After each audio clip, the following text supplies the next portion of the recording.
Hi everyone, Greg here. Now today I thought I'd do something a little bit different. I recently bought this packet of potatoes and on the back of it was a recipe for some potato wedges.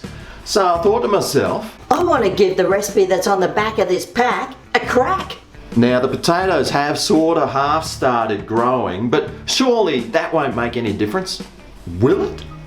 Hey, you never know, maybe by the time I finish this recipe I'll have like new potatoes growing. Oh, let's hope so. Anyway, let's start doing this. Alright, so first of all it says grab a pot, put the potatoes in the pot and then cover with cool water. Well, I hope this water is cool enough. I don't think it'll be as cool as my Mickey Mouse t-shirt. It then says to put the pot on the stove, crank it up and start this boiling. Okay, so now once the water is boiling, what it says we need to do is just let it boil for between 15 and 18 minutes until the potatoes get nice and soft. I'll be able to check that with a knife or a fork later on. So let's stick it on 15 minutes and I'll come back and check it then. Alrighty, well the alarm's just gone off. Let's see if this knife goes in easy. Could go in a little bit easier. I'll just give it the full 18 minutes. Okay, so now we need to drain these off. Get all that water out.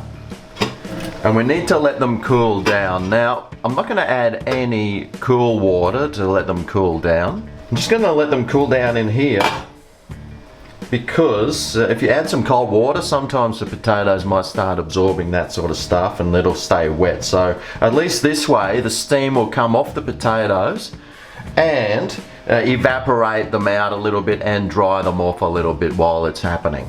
So while they're cooling down, now's a good time to turn on the oven because that's what we're doing next.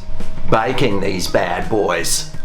So I'm going to preheat the oven 220 degrees Celsius, which is 430 Farabajingles. And that'll be the perfect amount of time to let these cool down a little bit while the oven's heating up. Alright, so now once these potatoes are cooled down, you can actually touch them without getting 4th degree burns. So now it's time to cut these into our wedges. So it'll just be a slice, and depending on the size of the potato and how big you actually want your wedge, it'll be as simple as doing that. So we'll get all these done. Slice. Some of them, if they're really big, you could probably cut them into 3 bits like this. But they are nice and soft in the middle. They're still very warm, but I'm sort of hoping that they're not too soft because I've still got to toss these. Oh, these are nice big wedges. They'll go down an absolute treat. Okay, so now once that's done, grab yourself a nice bowl and we'll transfer these bits of potato into it. Try and make sure they stay separate and not form back into potato shapes. Now it says to add some olive oil. So I won't go like lousy on that, I'll put quite a bit in there.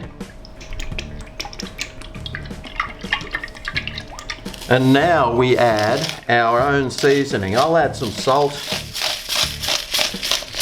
pepper, and pretty much you can add whatever you like. Unfortunately, I don't have any garlic powder because I would be bulking that on. But I'll add some other things like paprika. Let's try some cardamom. Why not? I've got some coriander here. Rosemary. Oh! Thyme. You got the thyme, I got the place.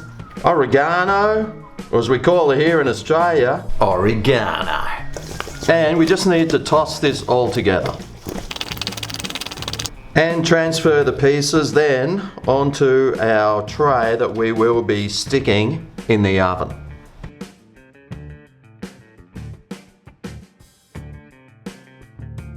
I should probably have used a bigger tray. Anyway, it all fit. But still, you do want to keep them as separated as possible to allow the airflow around them and get them as crispy as you can. Now I will top it off with some extra salt. Nice generous amount there. And now this oven has preheated. It tells me I need to put this in here and cook for 18 minutes. And telling me that I should turn it once or twice during the cooking process until those wedges turn crispy brown. Can't wait. So let's come back when they're all done and suss these bad boys out. Yeah. Okay, well it's halfway through the cooking process. Let's just take a quick look. See what we're dealing with. Yep. It wants me to turn them over, but I don't know if I really even want to. I could turn a couple over, I reckon. But to be quite honest, I would just rather just let them fry all over themselves. So I'll just stick them back in and finish this job off. Alright, well, it's actually been about 23 minutes, I reckon. So let's see what they look like after that amount of time. Oh, mate. So I'll just let these cool down for a bit before I tuck on in for the back of the pack. Let's give it a crack. Potato wedges taste test. Alrighty, well there's some of those potato wedges I whipped up. I probably should have turned them over halfway. I'm sure they would have been a little bit more crispy underneath. Much like this one. See how well that one turned out? Oh well. How about I give that one a go, see how it goes. Let's go.